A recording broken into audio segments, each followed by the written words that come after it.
Pourriez-vous nous donner plus de détails sur tous les facteurs à prendre en compte lors de la fixation du prix de votre produit ou service pour un nouveau marché, en particulier dans le contexte actuel de changements tarifaires et réglementaires, n'est-ce pas? Oui, exactement. Alors, il y a, plusieurs facteurs. On ne pourra peut-être pas tous les aborder, sur une si courte période de temps, mais j'aimerais en mentionner quelques-uns d'importants. Le premier, c'est les attentes des clients. Nous devons avoir une très bonne compréhension de nos marchés cibles. Combien ils veulent payer pour notre prix? Ça dépend bien sûr de leur pouvoir d'achat, ça dépend, de la situation du marché, ça dépend de bien des marchés, bien des facteurs et moi personnellement, je crois que beaucoup de compagnies canadiennes en connaissent beaucoup sur les marchés au Canada et aux États-Unis, mais, devraient en apprendre un peu plus sur les marchés européens, et asiatiques si vous voulez vous diversifier. Alors ça, c'est un point. Et peut-être il serait nécessaire de faire des, recherches de marché. Par exemple, quelles sont les attentes du client? On ne le sait peut-être pas. Le deuxième, ce serait les concurrents.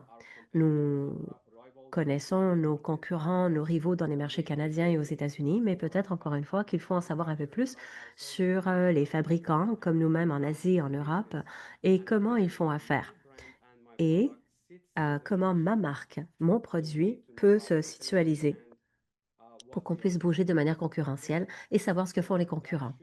Un autre facteur qui devrait être pris en compte dans notre tarification, c'est, moi j'appelle ça, je préfère l'appeler la conception du réseau de canaux d'approvisionnement. Est-ce que je vais vendre en ligne à travers mon magasin en ligne directement à un client, par exemple sur Gemini, ou est-ce que je vais vendre à un détaillant qui envoie le produit alors, à la prochaine étape sur la chaîne d'approvisionnement qui est le client, est-ce que je vais vendre à un importateur, un exportateur, à un agent? Cette relation va affecter notre tarification et plus on peut se rapprocher du consommateur final, mieux on peut tarifier nos produits. Et c'est une chose que nous devons analyser et qui dépend beaucoup sur notre stratégie d'entrée sur le marché. Et on devrait penser à qu'est-ce qui fonctionne le mieux pour nous.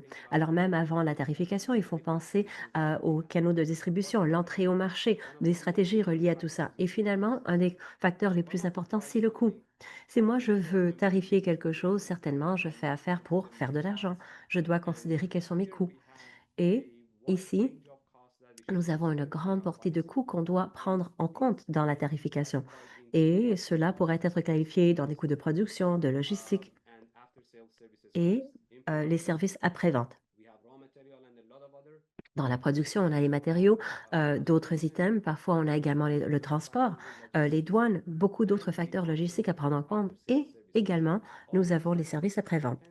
Tous ces items dépendent d'un côté sur, qu'est-ce que je vais vendre à qui et deuxièmement sur, les changements réglementaires. Alors si j'envoie quelque chose aux États-Unis basé par exemple sur, les règlements de la FDA et maintenant je vais vendre, à l'Arabie Saoudite ou à Dubaï ou à d'autres villes ou pays, je dois prendre en compte quels sont leurs règlements à eux.